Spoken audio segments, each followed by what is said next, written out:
Hi, this is Katie from Officetrax, and today I'm going to show you how to set up a depreciation forecast. So this is controlled within the assets list. Select the name of the asset.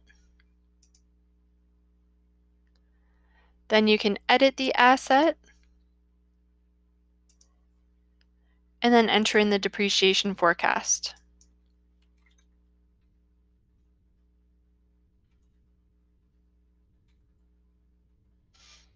And then you just update the asset.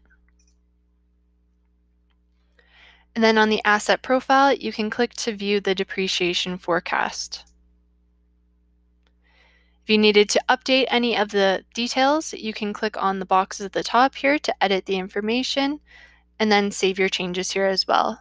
And this would automatically update the depreciation forecast. So that's how you would enter in the depreciation forecast. If you have any additional questions, please feel free to give us a call at 877-329-3832, extension 250.